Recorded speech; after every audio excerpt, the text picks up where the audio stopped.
사랑하는 죽전오르교회 중등부 친구들, 이 시간 우리 함께 기쁘게 하나님을 찬양하는 시간 갖길 소망합니다.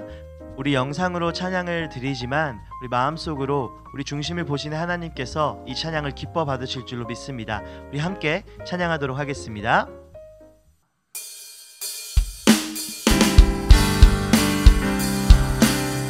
우리 삶 가운데 함께 하시는 주님의 이름을 찬양하며 나아갑시다.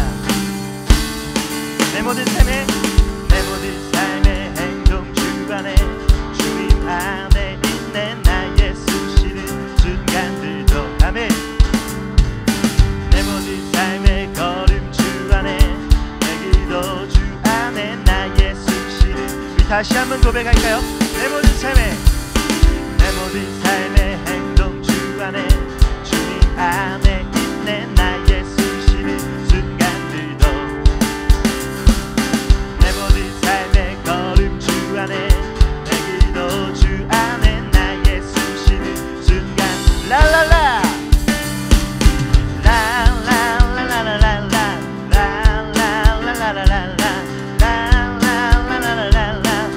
다시 한번 라라라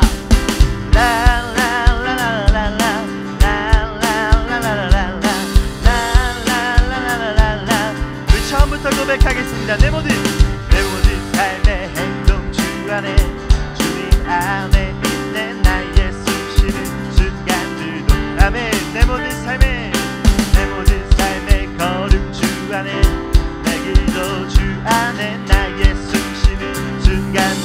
라라라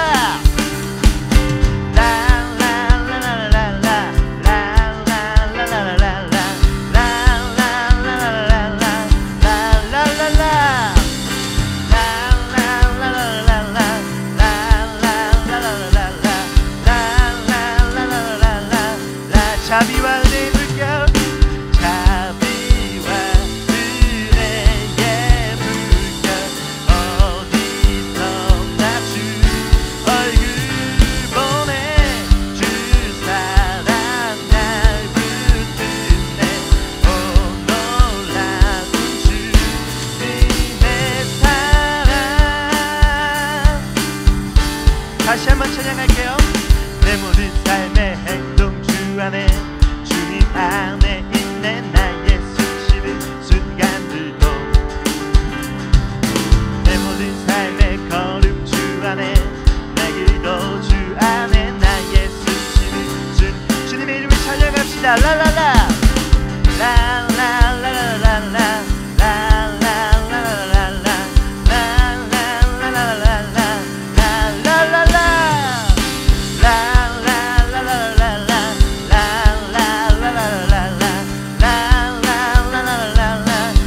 자비와 은혜의 물결, 자비와 은혜의 물결, 어디서나 주 얼굴 보내.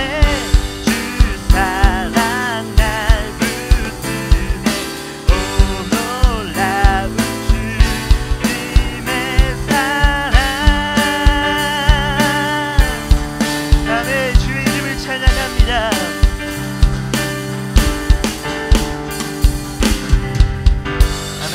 우리 삶 가운데 함께 하시는, 우리 삶에 동행하시는 주의 이름을 찬양합니다. 아멘. 우리가 가장 안전할 때는, 우리가 가장 평안할 때는 주의 은혜 안에, 주의 사랑 안에 거할 때임을 고백합니다.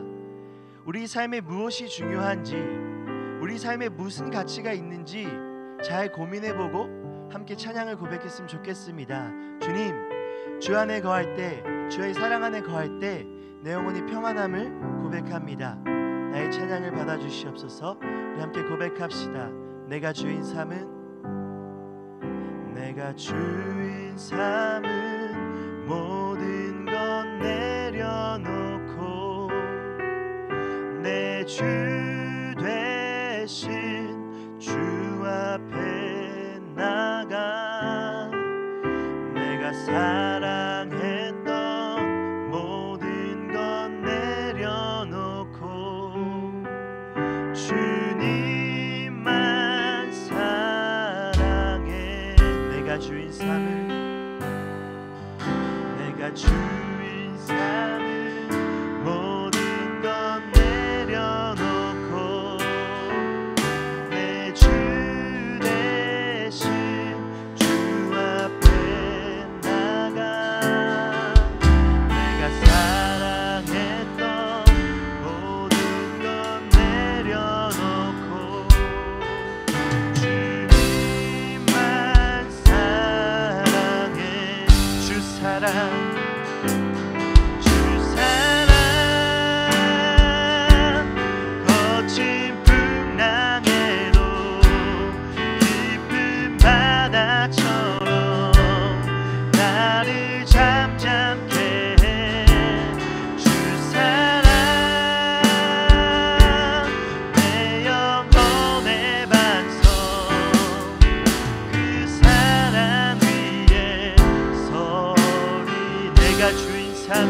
한번 고백하겠습니다. 내가 주인 삼을, 내가 주인 삼을 모든 것 내려놓고 내 주 대신 주 앞에 나가. 내가 사랑했던 모든 것 내려 주님만 사랑해, 주님만 사랑해. 고백합시다. 주 사랑, 주 사랑. 거친 풍랑에도 깊은 바다처럼 나를 잠잠케 해. 주 사랑, 내 영혼의 반석. 그 사랑 위에 서리. 주 사랑, 주 사랑. 거친 풍랑에도 깊은 바다처럼 나를 잠잠케 해. 주 사랑, 내 영혼의 반석. 그 사랑 위에 서리. 주 사랑,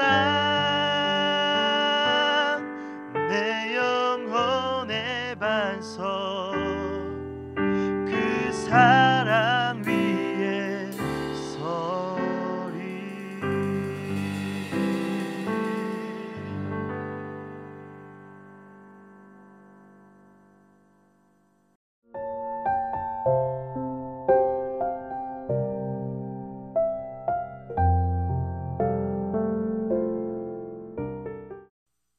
네, 우리 중동부 친구들 한 주간도 잘 지내셨나요?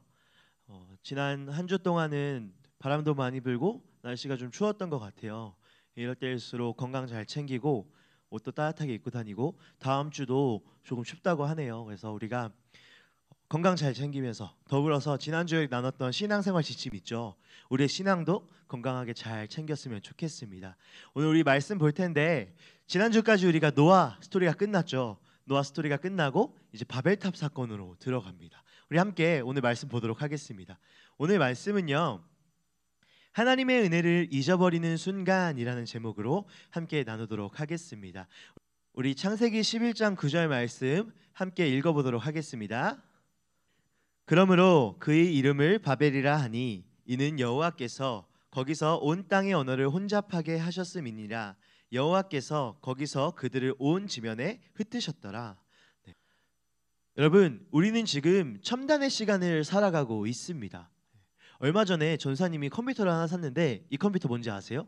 아이맥이라는 컴퓨터예요. 네, 애플에서 나온 데스크탑인데 정말 기능도 많고, 와, 이런 게 있구나, 이렇게 쓸 수 있구나, 다양한 기능들을 발견할 수 있었습니다. 여러분은 처음 썼던 스마트폰이 뭐예요? 지금 너무 많은 종류의 스마트폰이 있죠. 전사님 처음 썼던 것은 아이폰 4였습니다. 한참 전 모델이죠. 지금 11까지 나왔으니까. 이때 당시에 이것만 해도 엄청나게 혁신적이었어요. 전사님 딱 처음에 아이폰 4를 들었을 때, 와, 이게 가능해? 와, 이게 돼? 이런 이야기를 많이 했거든요. 그때 당시에는 문자를 주고받는 시대였는데, 문자는 돈이 들어갔어요. 근데 어느 날 돈이 안 들어가는 메신저가 있다는 거예요. 그게 바로 카톡이었어요.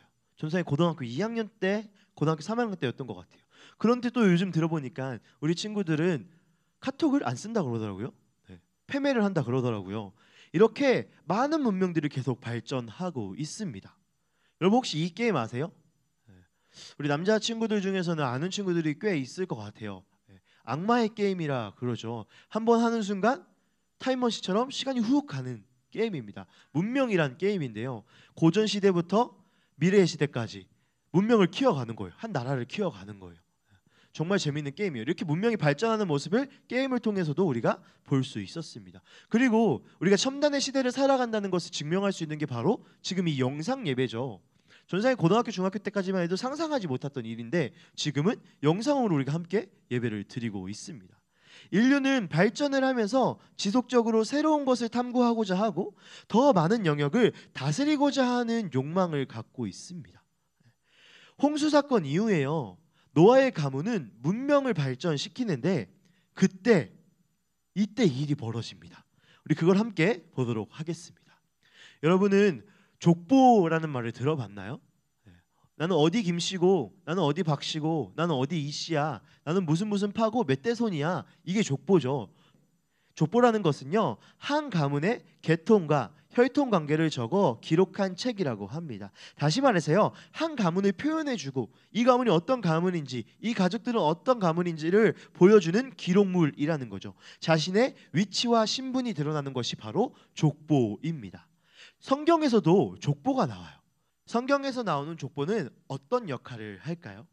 일반적인 역사처럼 중요한 사건이나 인물을 기록한 것이 아니라요, 하나님의 구원을 위해 필요한 내용이 기록되어진 것입니다. 즉, 다시 말해서 하나님께서 타락하고 죄로 가득한 인류를 구원하시는 과정을 위해 사람을 사용하시고요, 그 한 사람 한 사람을 소개하는 것이 바로 족보입니다.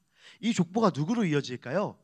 맞습니다. 바로 예수 그리스도로 이어진다는 거죠. 하나님의 사랑의 증거이신 성육신 하신 예수님으로 이어지는 것이 우리 성경에서 나오는 족보이죠. 창세기 10장은요, 사람의 이름으로 가득 채워진 족보가 나와 있습니다. 노아의 아들인 셈, 함, 야벳의 후손이 소개되어지고 있는데요, 우리 이 말씀 함께 읽어볼게요. 시작. 노아의 아들 셈과 함과 야벳의 족보는 이러하니라. 홍수 후에 그들이 아들들을 낳으니. 셈과 함과 야벳이 홍수 이후에 가문을 계속 이어갑니다. 노아의 족보에 야벳의 후손은 몇 명이었을까요? 바로 14명이었습니다. 함의 후손은 30명, 그리고 셈의 후손은 26명. 다 더하면, 빨리 계산해 보세요. 다 더하면 몇 명? 맞습니다. 70명이죠. 성경에서 나오는 70이라는 숫자는요, 완전한 숫자를 뜻한다고 합니다.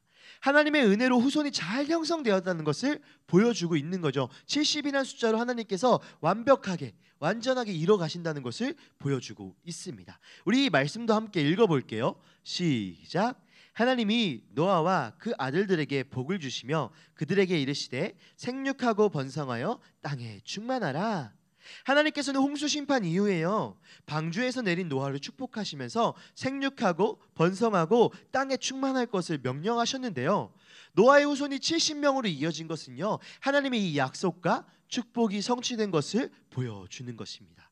이처럼 하나님께서는 범죄한 인류를 쓸어버리셨지만 노아를 통해서 아담에게 했던 축복을 다시 하시고요, 수많은 자손을 번성케 하셔서요, 하나님의 사랑과 은혜의 계획을 쭉 이어가십니다.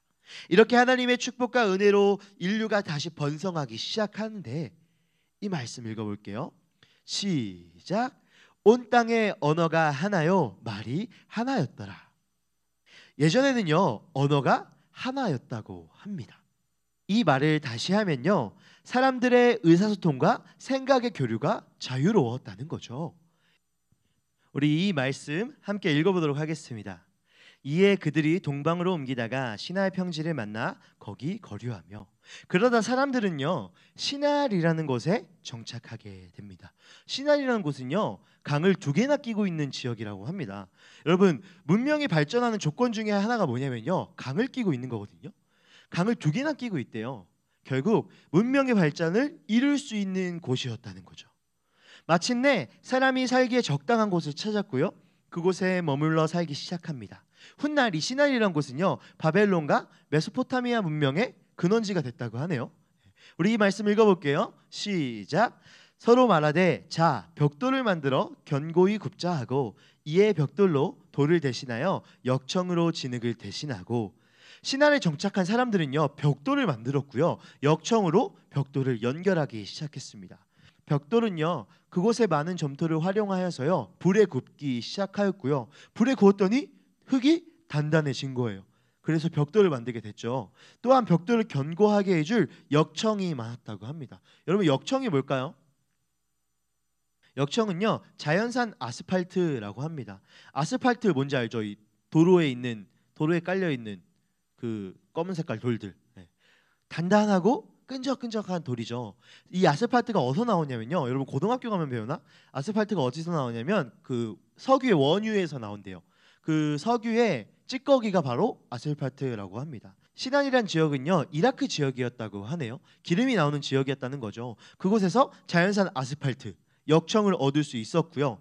벽돌을 만든다는 것은요 당시에 매우 혁명적인 일이었습니다. 마치 지금 인터넷이 나왔듯이, 마치 달에 착륙했듯이 벽돌을 만들 수 있다는 것은 엄청난 혁명적인 일이었어요. 왜냐면요 벽돌이 없을 때는 어디서 살았게요? 동굴에 살거나 돌을 옮겨와서 집을 지었다고 합니다. 주거 환경이 확 바뀐 거죠, 벽돌로 인해서. 그런데요 문명을 발전시키고 환경을 개선을 이룬 이 사람들이 큰 문제를 발생시킵니다. 읽어보겠습니다. 시작. 또 말하되 자 성읍과 탑을 건설하여 그 탑 꼭대기를 하늘에 닿게 하여 우리의 이름을 내고 온 지면에 흩어짐을 면하자 하였더니, 말씀에 보면 성읍과 탑을 건설하자라고 나오고 있습니다. 성읍과 탑을 건설하는 것은요 도시를 세우는 일인데 오히려 사람에게 유익을 줄 수 있는 일이었습니다. 하지만 이것이 문제가 됐습니다. 왜 문제가 됐을까요? 눈에 보기에는, 사람들이 일반적으로 생각하기에는 너무나 좋은 일이잖아요. 도시가 발전하는 일이고 삶의 환경이 나아지는 일인데, 이것이 문제가 된 이유는요 바로 성읍과 탑을 건설하는 목적 때문이었습니다. 이 사람들이 왜 성읍과 탑을 지었을까요? 이들이 성읍과 탑을 지은 첫 번째 목적은요 자신의 힘으로 살 수 있다는 것을 증명하고자 하였습니다. 탑은 사람이 사는 주거지가 아니죠. 이때 당시의 탑은 일종의 신전으로 여겨졌다고 합니다. 인간의 기술의 위대함을 드러내고요 선전할 수 있는 하나의 자랑할 수 있는 장치였다는 거죠. 이 말씀을 보면요 성읍과 탑을 건설하여 어디에 닿자 그러죠? 하늘에 닿자, 하늘에 닿게 하여 라고 나오죠. 하늘에 닿게 하여라는 표현은요 하나님을 만나고자 하는 사모함이 아니었습니다. 하나님을 만나고자 했던 사모함이 아니라 하나님을 향한 도전이었다는 거죠. 그래서 우리의 이름을 내고 라고 나오죠. 벽돌을 만드는 기술을 갖게 되자 이들은 교만해졌고요 우리 힘으로 살 수 있다는 것을 증명하고 싶어 했습니다. 이제 하나님 필요 없어, 벽돌로 집 짓고 성읍과 탑을 건설하면 우리의 힘으로 살 수 있어 라는 생각을 하게 된 거죠. 성읍과 탑을 건설하여 하늘에 닿게 함으로써 자신의 명성을 높이고 하나님 없이도 위대한 문명을 이루고 살 수 있다는 것을 확신했던 겁니다. 하나님이 가장 싫어하시는 죄가 뭘까요?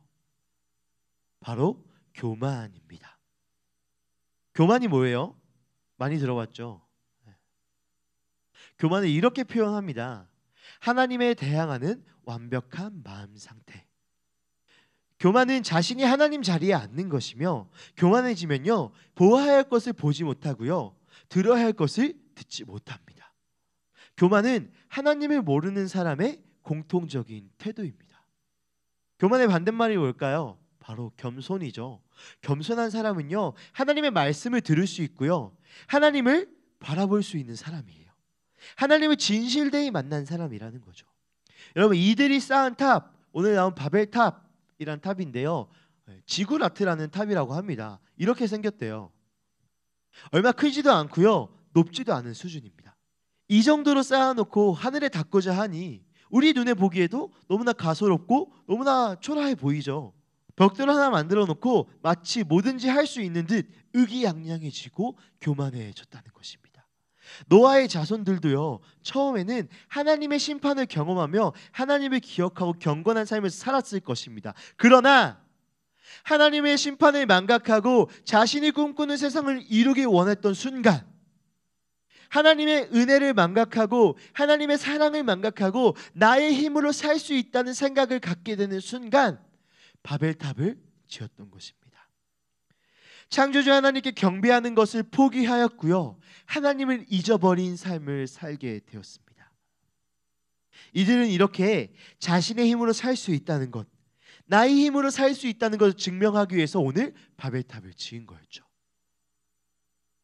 두 번째는요 흩어지지 않고 연합해서 살기 위함이었습니다. 이 말씀 한번 볼게요. 성읍과 탑을 건설하여, 밑에 보니까 온 지면에 흩어짐을 면하자라고 이야기합니다. 그들은 온 지면에서 흩어짐을 면하자며 바벨탑을 쌓기 시작한 건데 이게 왜 문제가 될까요? 흩어지지 않고 모여 사는 것, 즉 연합하는 것, 좋은 일이잖아요. 아름다운 동력이잖아요. 교회에서도 많이 이야기하죠. 우리가 연합해야 된다. 우리가 하나 돼야 된다. 주님 안에 하나 되자. 이런 이야기 많이 하죠. 근데 왜 문제가 될까요?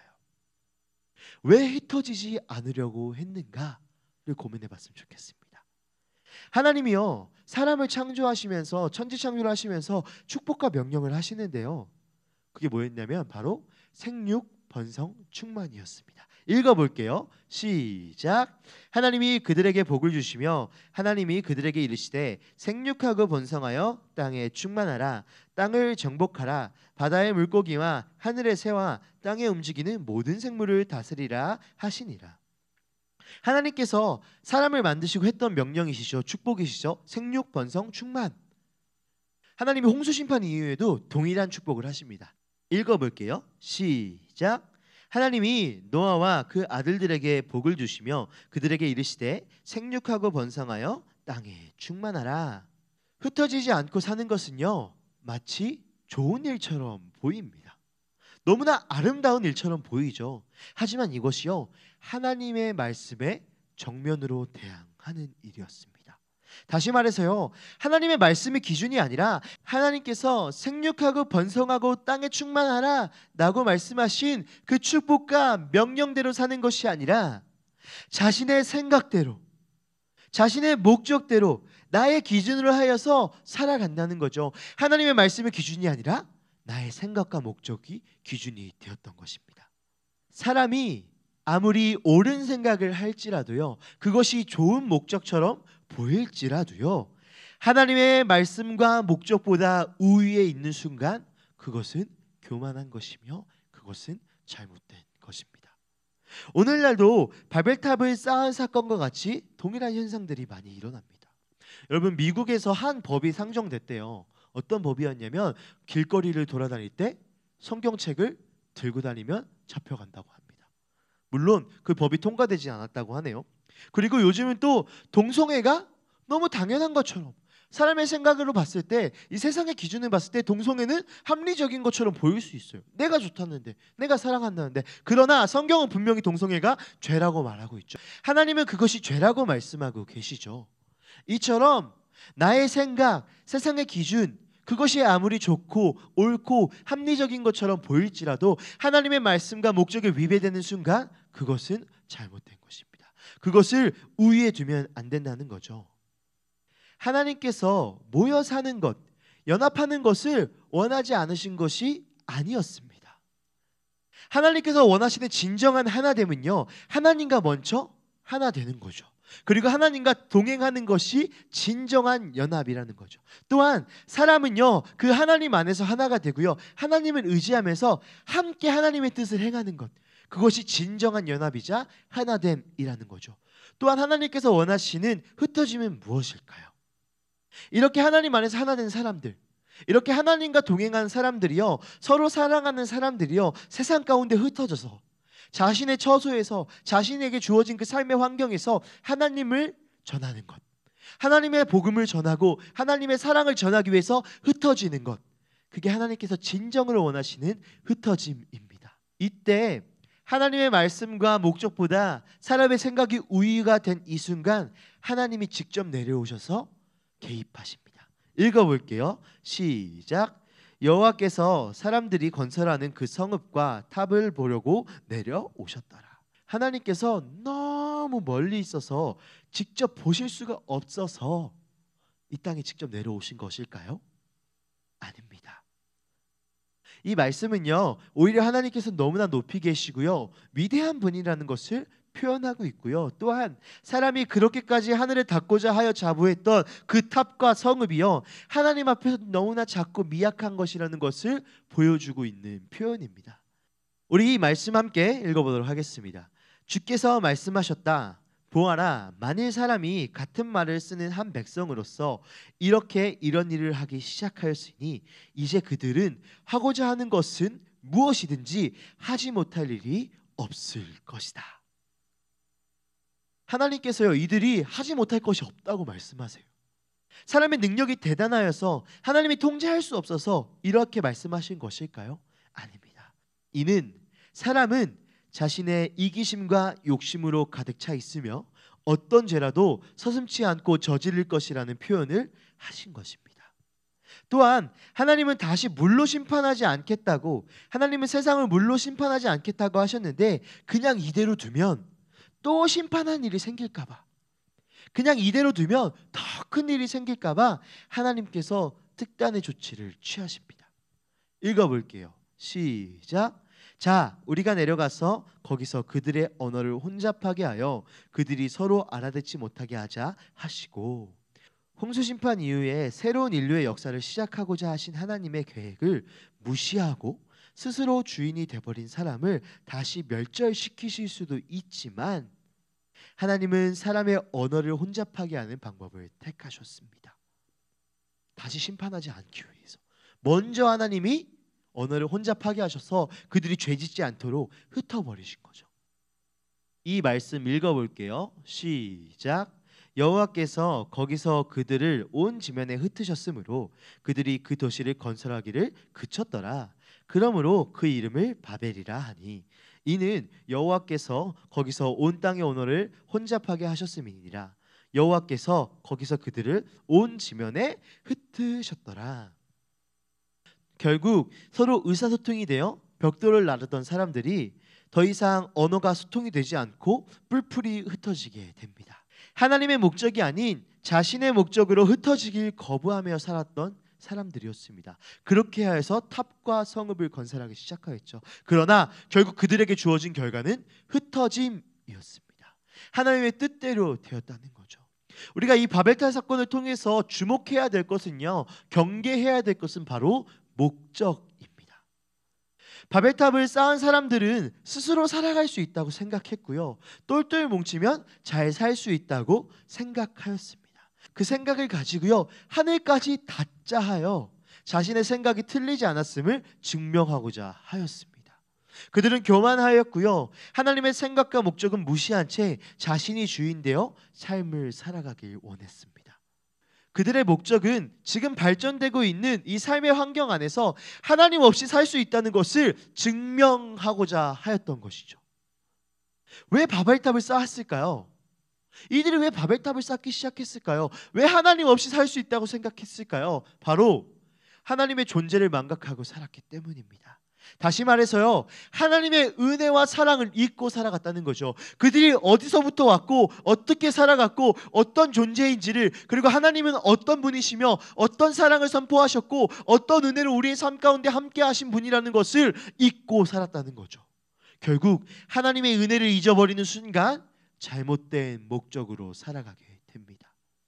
하나님께서 우리의 구원자이자 심판자시라는 것, 하나님의 주권과 사랑을 잊어버리면 우리는 바벨탑을 쌓을 수밖에 없다는 것, 그것을 기억해야. 아담은요, 하나님의 존재를 잃어버리는 순간 선악을 알게 하는 나무의 열매가 눈에 들어오기 시작했고요, 그것을 따먹는 죄를 지었습니다. 노아는요, 홍수 심판을 경험하였지만요, 자신의 본능에 충실한 삶을 살기 시작할 때 죄를 짓기 시작합니다. 바벨탑을 쌓은 사람들도요, 문명이 발전되고 삶의 환경이 개선될 때 자신의 삶의 주인이 하나님이시라는 것을 망각하고 스스로가 주인이 되고자 할 때, 하나님을 무시할 때, 하나님의 은혜를 잊어버릴 때 죄를 짓기 시작했습니다. 결국 우리의 삶에 하나님이 어떤 분이신지를 잊어버리고 하나님의 은혜와 사랑을 망각하는 순간 우리는 죄 가운데 빠지게 되고 우리는 넘어질 수밖에 없게 됩니다. 은혜를 기억하며 사는 사람은요, 올바른 목적을 두고 살아갈 수 있습니다. 은혜를 기억하는 사람은요, 하나님과 동행하는 사람, 하나님과 함께하는 삶을 살 수 있다는 것이죠. 여러분, 지금 삶 가운데 내가 걸어가는 길이 맞을까? 나는 이렇게 살아도 될까? 나의 꿈은 무엇일까? 나는 이 삶을 이대로 이끌어가도 될까? 이런 고민을 하고 계십니까? 올바른 목적으로 살아가기 위해서는요, 올바른 인생을 설계하기 위해서는요, 하나님의 은혜를 기억해야 합니다. 하나님이 어떤 분인지, 내가 어떤 존재인지, 그 가운데 있는 하나님의 은혜와 사랑이 무엇인지 기억해야 한다는 거죠. 지금 삶의 고민이 있으십니까? 지금 삶의 목적으로 인하여서 두려움과 불안한 가운데 있으십니까? 하나님의 은혜를 기억하기 위해 애쓰십시오. 하나님의 은혜를 삶 가운데 넘쳐흐르게 하기 위해서 애쓰십시오. 그것이 우리의 삶을 올바르게 사는 그것이 우리의 삶을 올바르게 이끌어갈 수 있는 최고의 방법입니다. 은혜를 기억하는 가장 좋은 방법은요, 올바른 목적을 설정할 수 있는 가장 좋은 방법은요, 바로 말씀입니다. 말씀을 가까이 하십시오. 그 말씀 안에 답이 있고요, 그 말씀 안에 하나님의 뜻이 있습니다. 그 말씀을 더 깊이 묵상하다 보면요, 예수님의 삶을 볼 수 있는데요. 우리 이 말씀 읽어볼게요. 시작. 여러분은 이런 태도를 가지십시오. 그것은 곧 그리스도 예수께서 보여주신 태도입니다. 그분은 하나님의 모습을 지니셨으나 하나님과 동등함을 당연하게 여기지 않으시고 오히려 자기를 비워서 종의 모습을 취하시고 사람과 같이 되셨습니다. 그는 사람의 모양으로 나타나셔서 자기를 낮추시고 죽기까지 순종하셨으니 곧 십자가에 죽기까지 하셨습니다. 예수 그리스도는요, 하늘 영광을 버리고 이 땅의 종으로 오셨습니다. 왜요? 하나님의 사랑, 그것을 증명하기 위해서. 하나님께서 나를 사랑하신 것, 하나님의 은혜를 허락하신 것, 그것을 증명하기 위해서 예수 그리스도를 보내셨다는 거죠. 예수 그리스도의 삶을 묵상하고요, 예수 그리스도의 삶 가운데 깊이 들어갈 때요, 우리는 하나님의 은혜와 사랑을 잊어버리지 않을 수 있습니다. 특별히 지금 사순절 기간을 지내고 있죠. 이 가운데 하나님의 사랑을 더욱더 기억하기 위해서 예수 그리스도의 그 십자가 사건, 날 위해서 이 땅 가운데 오신 예수 그리스도의 그 성육신하신 그 삶을 더 깊이 묵상하길 소망합니다. 우리가 이 은혜와 사랑을 삶에 새기며 살아가야 하고요, 그때 우리는 겸손한 모습으로, 올바른 목적으로, 은혜를 잊어버리지 않는 삶으로 살아갈 수 있을 것입니다. 여러분의 삶 가운데 이 하나님의 은혜와 사랑을 계속 기억하고 그 하나님의 은혜와 사랑으로 말미암아 올바른 삶의 방향, 올바른 목적으로 살아가는 여러분이 되길 간절히 축복합니다.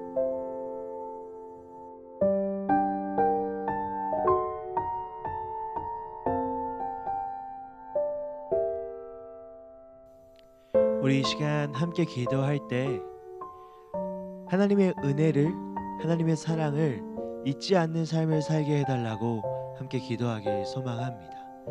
하나님, 우리의 삶 가운데 주의 은혜와 사랑이 없으면 우리는 아무것도 할 수 없는 존재입니다. 하나님, 그 영원한 사랑으로, 하나님의 변치 않고 하나님의 끊임없는 그 사랑으로 나의 삶을 가득 채워주시고, 또 나의 삶 가운데서 내가 그 사랑을 잊지 않고 그 사랑을 망각하지 않고 주님과 동행하며 주님의 뜻에 따라서, 주의 목적에 따라서 살아갈 수 있는 삶을 살게 해달라고 우리 함께 기도하도록 하겠습니다. 기도하겠습니다.